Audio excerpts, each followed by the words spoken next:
शहराम को जैसे ही फरियाल से पता चलता है कि जेनिया की आज दानिश फ्रॉडिया के साथ शादी है, तो उसी वक्त शहराम तुरंत फरियाल को अपने साथ लेकर सीरत के घर पहुंच जाता है। लेकिन उस वक्त तक मौलवी साहब जेनिया का दानिश के साथ निकाह करवा चुके होते हैं और उसी वक्त सीरत तुरंत जेनिया की दानिश के साथ रुखसती कर देती है। और उसी वक्त शहराम सीरत को बताता है कि दानिश धोखेबाज इंसान है। ये सुनकर सीरत का होश उड़ जाता है और उसी वक्त अचानक फरियाल को चक्कर आता है और वो बेहोश हो जाती है। ये देखकर शहराम उसी वक्त फरियाल को तुरंत अस्पताल ले जाता है और डॉक्टर तुरंत फरियाल का चेकअप करती है और शहराम को बताती है कि फरियाल प्रेग्नेंट है। ये सुनते ही उसी वक्त शहराम तुरंत फरियाल के रूम में जाता है और उससे कहता है, तुमने मुझे आज जिंदगी की सबसे बड़ी खुशखबरी दी है। और दूसरी तरफ दानिश तुरंत जेनिया को अपने दोस्त के घर ले जाता है और शादी की पूरी रात दानिश जेनिया से प्यार की बातें करता है। और अगले दिन जैसे ही जेनिया उठती है तो उसी वक्त दानिश के घर एक औरत पुलिस को अपने साथ लेकर आती है और जेनिया से कहती है, मैं दानिश की अमेरिका वाली बीवी हूँ। ये सुनकर जेनिया का दिमाग आउट हो जाता है और दानिश अपनी अमेरिका वाली वाइफ को देखते ही भागने की कोशिश करता है, लेकिन उसी वक्त पुलिस दानिश को गिरफ्तार कर लेती है। ये देखकर जेनिया तुरंत दानिश से कहती है, मुझे डिवोर्स दो। तो उसी वक्त दानिश सबके सामने डिवोर्स दे देता है और उसी वक्त पुलिस तुरंत दानिश को थाने में जाकर बंद कर देती है। और जेनिया दानिश से डिवोर्स लेने के बाद तुरंत अपनी अम्मी सीरत के पास जाती है और उसे बताती है कि मुझे दानिश ने डिवोर्स दे दिया है। ये सुनते ही उसी वक्त सीरत को हार्ट अटैक होता है और उसी वक्त जेनिया तुरंत सीरत को अस्पताल ले जाती है और तुरंत जरर को कॉल करके बताती है कि सीरत का आखिरी वक्त है। ये सुनते ही उसी वक्त जरर महक से कहता है, अपना सामान पैक करो, हम वापस पाकिस्तान जा रहे हैं। लेकिन उसी वक्त महक जरर से कहती है, मुझे लगता है मेरा बच्चा पैदा होने वाला है। ये सुनते ही उसी वक्त जरर तुरंत महक को दुबई के अस्पताल ले जाता है और डॉक्टर तुरंत महक का ऑपरेशन करता है और जरर को आकर बताता है कि तुम्हारी बेटी पैदा हुई है। ये सुनकर जरर बहुत ज्यादा खुशी में महक के रूम में जाकर अपनी बेटी से बहुत ज्यादा प्यार करता है। और उसके बाद जैसे ही महक की तबीयत ठीक होती है तो उसी वक्त जरर तुरंत महक के साथ वापस पाकिस्तान अपनी अम्मी सीरत के पास अस्पताल पहुंच जाता है। और सीरत जैसे ही जरर को देखती है तो उसे कहती है, तुम जेनिया का बहुत ज्यादा ख्याल रखना। और उसी वक्त वहां शहराम फरियाल का चेकअप करवाने आया होता है और सीरत फरियाल को देखते ही उससे हाथ जोड़कर माफी मांगती है और उसी वक्त सीरत की डेथ हो जाती है। ये देखकर शहराम और जरर तुरंत सीरत की तदफीन करवाते हैं और उसके बाद जेनिया को जैसे ही पता चलता है कि फरियाल का बच्चा पैदा होने वाला है तो उसी वक्त जेनिया अंदर से टूट जाती है और तुरंत पॉइजन की गोलियां खा लेती है। और जैसे ही जरर जेनिया के रूम में आता है तो सामने जेनिया बेहोश पड़ी होती है। ये देखकर जरर जैसे ही जेनिया की हार्ट बीट चेक करता है तो पता चलता है जेनिया की डेथ हो चुकी है। और उसी वक्त जरर शहराम और फरियाल को वहां बुलाकर जेनिया की तदफीन करवा देता है। और उसी वक्त फरियाल की अचानक तबीयत खराब होती है और शहराम अपनी अम्मी के साथ फरियाल को अस्पताल ले जाता है और डॉक्टर के ऑपरेशन करने के बाद फरियाल और शहराम का एक बेटा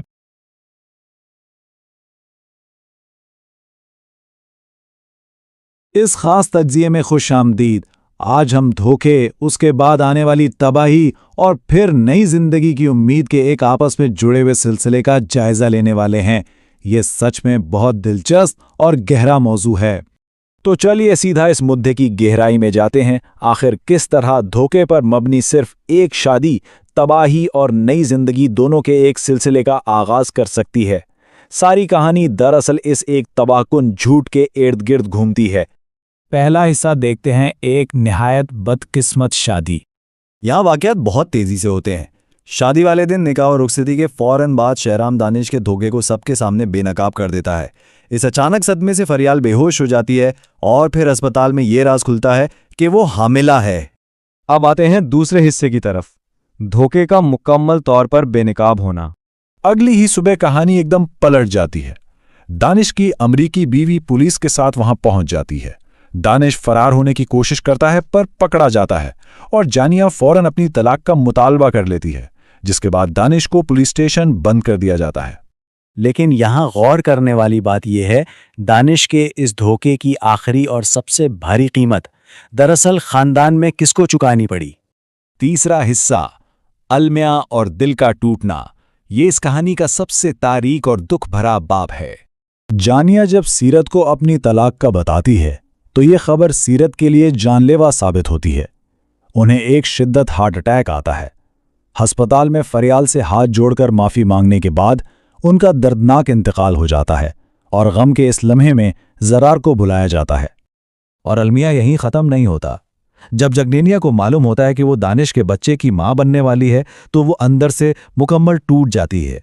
सदमे की इस हालत में वो गोलियां खा लेती है और ज़रार के बचाने से पहले ही अपनी जान दे देती है। आइए अब आगे बढ़ते हैं और देखते हैं कि ये सब अचानक एक नए रुख की तरफ कैसे जाता है। चौथा हिस्सा, नई जिंदगी के चक्कर। एक तरफ घर में ये शेडेड बुहरान चल रहा था और वहीं दूसरी तरफ दुबई में ज़रार और महक वापस आने की तैयारी कर रहे थे जब अचानक महक की तबीयत खराब हो जाती है और उन्हें अस्पताल ले जाना पड़ता है। अब इसमें जो बात सच में तवज्जो तलब है वो ये है कि ठीक उस गम और दुख के दरमियान जब पीछे तबाही मची हुई है, दुबई में ज़र्रार को एक सेहतमंद बेटी की पैदाइश की खबर मिलती है। एक बेपनाह खुशी, बिल्कुल अचानक। और फिर यहीं पर फरियाल की तबीयत भी अचानक बिगड़ती है। शहराम और उसकी वालदा उन्हें फौरन अस्पताल ले जाते हैं, जहां ऑपरेशन के बाद एक बेटे की पैदाइश होती है। नई जिंदगी का ये सिलसिला एक तरह से मुकम्मल होता है। और ये बिल्कुल वाज़े तौर पर जाहिर करता है इस पूरी कहानी का सबसे बड़ा टकराव। एक तरफ दानिश के झूठ की वजह से आने वाली मौत और तबाही है, तो दूसरी तरफ महक और फरियाल के जरिए खानदान में आने वाली नई जिंदगियां और एक नई उम्मीद। माँ का ज़्यादा ख्याल रखना। सीरत के ये आखिरी अल्फाज इस बात की वाज़े निशानदेही करते हैं कि इन आखिरी लम्हात में भी हमेशा ख़ानदान और ज़िंदगी को ही तरजीह दी गई। तो आखिर में ये पूरा तज्जिया हमें इस एक गहरी सोच पर मजबूर करता है। जब एक धोखा सब कुछ तबाह कर देता है तो इस दुख के बाद उभरने वाली नई जिंदगियां किसी खानदान की विरासत को हमेशा के लिए किस तरह बदल सकती हैं। यही इस कहानी का सबसे अहम पहलू है।